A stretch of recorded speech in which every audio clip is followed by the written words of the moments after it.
Le cauchemar de Stanford, une expérience qui a mal tourné, laissant des cicatrices psychologiques profondes. En 1971, Philip Zimbardo, professeur de psychologie à Stanford, met en place une expérience pour étudier le comportement humain en milieu carcéral. Il voulait comprendre comment les situations influencent les actions des individus. 24 étudiants, jugés sains d'esprit, sont sélectionnés et répartis en deux groupes, gardiens et prisonniers.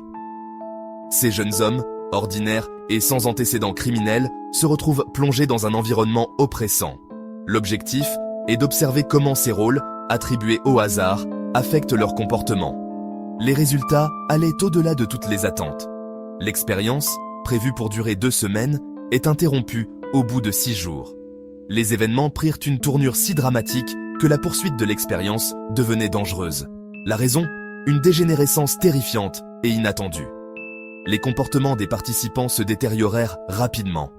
Enfermés dans un sous-sol de l'université transformé en prison factice, les prisonniers subissent rapidement des humiliations et des abus de la part des gardiens. Les conditions de détention devinrent insupportables. Ces derniers, investis de leur rôle et de l'autorité qui en découle, se montrent de plus en plus cruels et sadiques. Le pouvoir corrompt, et cette expérience en fut une preuve éclatante.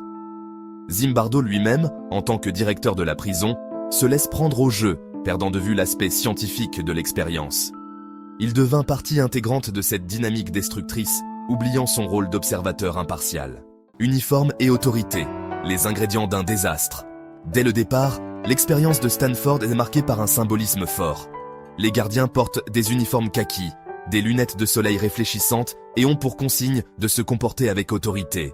Les prisonniers, en revanche, sont vêtus de blouses blanches, pieds nus et portent un numéro d'identification. Ces éléments, apparemment anodins, contribuent à créer une distance et une hiérarchie immédiate entre les deux groupes.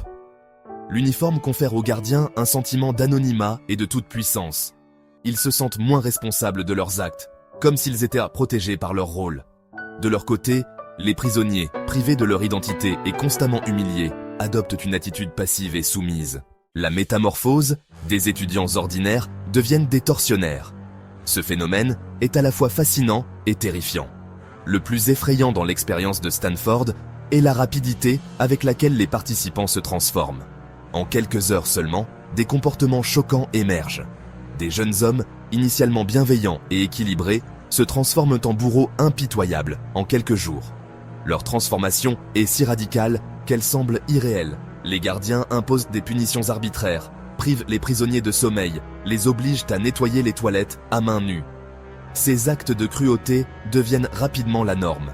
Ils se délectent de leur pouvoir et de la souffrance qu'ils infligent. Le plaisir qu'ils tirent de ces actes est profondément troublant. Comment expliquer une telle métamorphose ? Qu'est-ce qui pousse des individus ordinaires à devenir si cruels ? L'expérience de Stanford montre que les situations extrêmes peuvent faire ressortir le pire de la nature humaine. Elle révèle des aspects sombres que nous préférerions ignorer. Plutôt que des traits de personnalité innés, ce sont les circonstances et le contexte qui semblent avoir le plus d'influence sur le comportement. Cette découverte remet en question nos perceptions de la moralité humaine. Le garde John Wayne, portrait d'une dérive sadique. Parmi les gardiens, un étudiant se distingue par sa cruauté, le garde John Wayne. Surnommé ainsi pour son attitude de cow-boy et son sadisme, il incarne la dérive de l'expérience. Il invente des punitions humiliantes, prend plaisir à terroriser les prisonniers et semble se nourrir de leur souffrance. L'attitude du garde John Wayne soulève une question cruciale. Était-il un sadique en puissance ou son comportement était-il uniquement le fruit de la situation ? L'expérience de Stanford ne permet pas de répondre avec certitude, mais elle met en lumière le danger de l'excès de pouvoir et la fragilité de la conscience morale. La part sombre de l'homme, leçon d'une expérience controversée. Cette exploration de la nature humaine a bouleversé notre compréhension de la psychologie. L'expérience de Stanford, bien que controversée et critiquée pour son manque de rigueur scientifique et ses implications éthiques, a profondément marqué la psychologie sociale. Elle a mis en lumière des aspects de la condition humaine que nous préférerions souvent ignorer.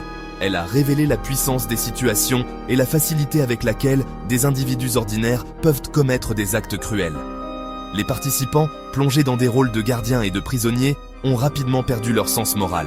L'expérience nous rappelle que la barbarie n'est pas l'apanage de quelques monstres. mais qu'elle sommeille en chacun de nous, prête à se réveiller dans certaines circonstances. Les situations extrêmes peuvent transformer n'importe qui en oppresseur ou en victime. La leçon essentielle de l'expérience de Stanford est la suivante. Nous devons rester vigilants face aux abus de pouvoir et aux situations qui favorisent la déshumanisation. Il est impératif de promouvoir des environnements où l'empathie et le respect mutuel sont valorisés. Il est crucial de développer notre sens critique, de résister à la pression sociale et de ne jamais oublier que la fin ne justifie pas les moyens. En cultivant la réflexion éthique, nous pouvons espérer prévenir les dérives autoritaires et protéger notre humanité.